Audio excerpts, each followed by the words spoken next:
नहीं जाएंगे तो मैं मर जाऊंगी। एक बात बताओ, पति पत्नी में अगर मरने वाली बात आ जाए कि दो में से किसी एक को मरना पड़ेगा, पति पत्नी में ये कंडीशन आ जाए कि दो में से किसी एक को मरना पड़ेगा, तो ईमानदारी से बताओ किसका मरना ठीक है?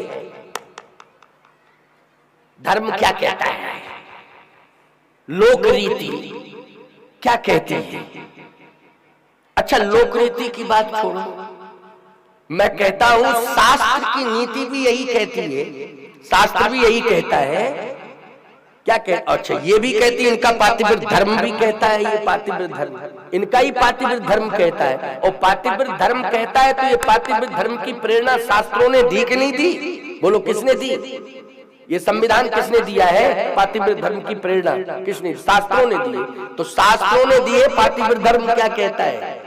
पति पत्नी के बीच में मरने की बात आ जाए कि दोनों को मरना, दोनों के बीच में मरने की बात आ जाए कि एक जिंदा रहेगा तो एक मरेगा, तो ये तो स्वयं कहती हैं, मंदिरों में जाती हैं, तीर्थों में जाती है, यही कहती हैं कि मेरा सुहाग अमर रहे और मैं सधवा होकर के, क्यों भाई, दुनिया से जाऊं, सुहागवती होकर के दुनिया से जाऊं। अच्छा, सुहागवती होकर दुनिया से कब जाएगी? ये जब पहले मरे, पति के पहले मरे तब।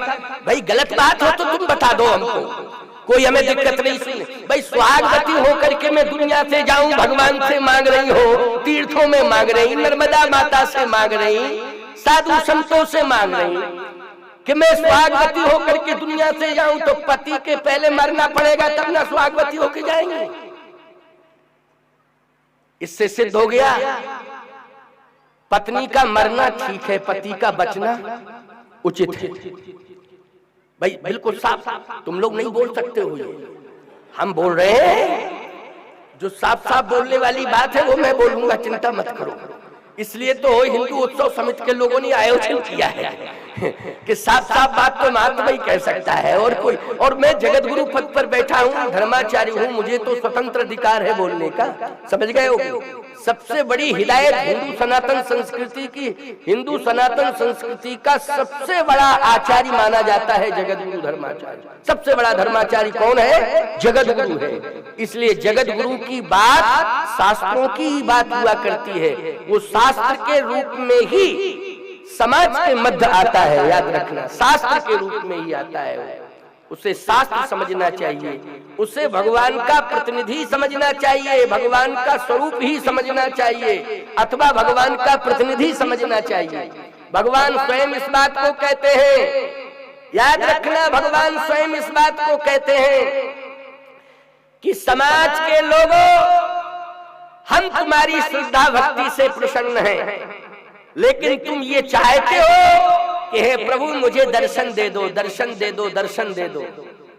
तो याद रखना, मैं नहीं आ पा रहा हूं, लेकिन मैं अपने संपूर्ण अधिकार देकर के अपना प्रतिनिधि भेज रहा हूं। अब बोलो, तुम अगर स्वामी भक्त हो, भगवान के भक्त हो, तो भगवान की बात और आज्ञा मानोगे कि नहीं मानोगे? आप कह रहे मानेंगे, मानेंगे, तो सुनो क्या कह रहा है भगवान। भगवान कहता है, संसार के लोगों, हम तुम्हारी भक्ति भावना से प्रसन्न हैं, हम तुम्हारे धर्म सत्कर्म से प्रसन्न हैं। तुम्हारी इच्छा है कि मैं तुम्हारे बीच में आऊं, लेकिन मेरे सामने परिस्थिति है, मैं आ नहीं पा रहा हूं। लेकिन मैं अपना संपूर्ण संदेश देकर के अपना प्रतिनिधि भेज रहा हूं। तो आपको सुनना चाहिए ठीक से कि प्रतिनिधि आ रहा है। आप कहोगे महाराज ये तो बता दो भगवान, हे प्रभु, हे मेरे भगवान, ये तो बता दो कि प्रतिनिधि कौन है।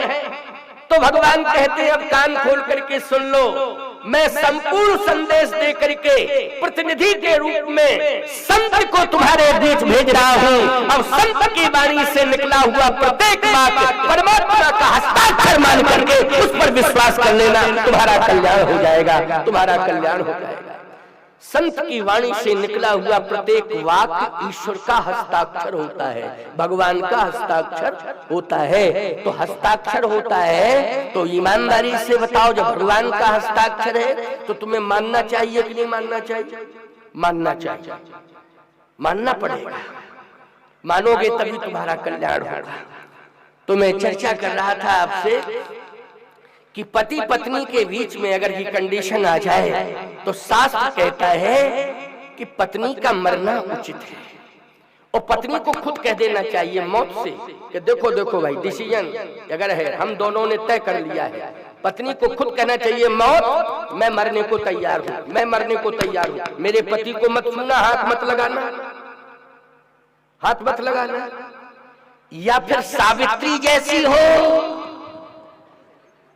कि वो चैलेंज कर दे मौत अगर तुम्हारी हिम्मत हो तो लेके देखो, जाके ले जाओ, कैसे बताओ बताओ ले जाओ, कहां ले जाओगी तुम, मैं वहीं से पति के प्राण खींच के लाऊंगी। बोलो भैया, तो सावित्री जैसी होना चाहिए, सावित्री जैसी होना चाहिए तब तो बात बने। लेकिन इतनी हिम्मत कहां है, इतनी साधना कहां है। नर सहस्त्र में सुनो पुरारी, कोई को होए धर्म व्रत धारी, कोई को होए, एक सावित्री हो गई।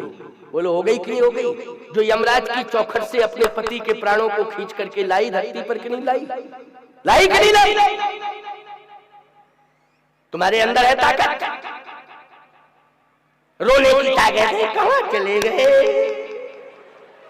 हमको छोड़ के, बस रोने की ताकत है, लेकिन पति को लाने की ताकत, यमराज की चौखट से पति को लाने की ताकत, पति के प्राणों को वापस लाने की ताकत।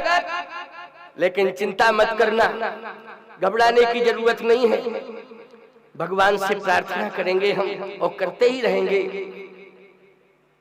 कि तुम सब ऐसे ही अच्छे कार्य करते रहना, ऐसे ही दिव्य आध्यात्मिक आयोजन करते रहना, हिंदू सनातन संस्कृति को गौरवान्वित करते रहना, अपने परिश्रम की कमाई के माध्यम से सदा हिंदू सनातन संस्कृति को जागृत करते रहना।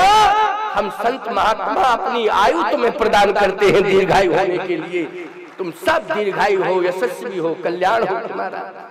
हम तो मर के चले जाएंगे, फिर आएंगे यही कार्य करने के लिए, हम लोगों का तो यही काम है, यही काम है, भगवान ने भेजा चले आए और फिर चले जाएंगे, फिर चले आएंगे, हमारा यही काम है, हम लोग यही करते हैं। ठाकुर जी ने भेजा है, वो ठाकुर जी बुलाएंगे, फिर ठाकुर जी के कार्य को करने के लिए हम आएंगे, लेकिन तुम्हें आशीर्वाद दे करके जाएंगे। और अभी दे रहे हैं, और जिस दिन जाएंगे उस दिन और भरपूर जाएंगे आशीर्वाद देके, पूरा आशीर्वाद का खजाना खाली करके जाएंगे। अब इससे बढ़िया बात और क्या होगी, बोलो भाई, इससे बढ़िया बात हो सकती कुछ। सबने स्वीकार कर लिया तो बस उत्साहित होकर के, मनोमालिन्य की आवश्यकता नहीं है, अति उत्साहित होकर के। आज आपका उत्साह दिखाई दे रहा है, यहाँ पर इतनी अच्छी भीड़ है, दूसरा ही दिन है आज, और कल कलश यात्रा, ऐतिहासिक कलश यात्रा हुई, ऐतिहासिक कलश यात्रा हुई है। ये रायसेन जनपद की ऐतिहासिक कलश यात्रा हिंदू उत्सव समिति के तत्वाधान में सुलवानी नगर में हुई। ये है उत्साह, इसको कहते हैं अति उत्साह। वाह! और कल इतना परिश्रम करने के बाद, इतना श्रमित होने के बाद भी आप 5 बजे तक यहाँ बैठे रहे, आरती कराने के बाद ही गए। ये श्रद्धा, इसको क्या कहते हैं, श्रद्धा। और आज दूसरे दिन इतना बड़ा उत्साह है, ये उत्साह का ही तो परिणाम है कि आज हजारों की संख्या में लोग बैठे हुए हैं। ये किसका परिणाम है, ये उत्साह का परिणाम है। इसलिए हृदय प्रसन्न है, वैसे आशीर्वाद नहीं, प्रसन्नता पूर्वक दे रहा हूं, हृदय से आशीर्वाद दे रहा हूं, हृदय से आशीर्वाद मिल रहा है, बिल्कुल खुला हुआ आशीर्वाद हृदय से मिल रहा है, चिंता मत करना। लेकिन ध्यान से सुनिए आप, केकई जी में और महाराज श्री दशरथ में इस तरह की कंडीशन, लेकिन अन्य धर्मावलंबी जब सुन रहे होंगे तो कहते होंगे कि हिंदू सनातन संस्कृति की ये परंपरा है कि पति पत्नी लड़ते हैं। क्यों भाई, यही तो टिप्पणी करते हैं, यही तो समस्या है। लेकिन कान खोल करके वो सुन ले, हम उनको अपनी बात बहुत स्पष्ट रूप से सुनाएंगे और उनके कान में ये भर देंगे हमेशा हमेशा के लिए कि उनकी वाणी से अनर्गल प्रलाप न निकल पावे, कभी अनर्गल प्रलाप न निकल पावे। लेकिन अब कान में वो जो है रुइया ही लगाए और अपनी अपनी पढ़े और सुने, दूसरे की सुने ना, तो फिर उनके लिए इंतजाम दूसरा है।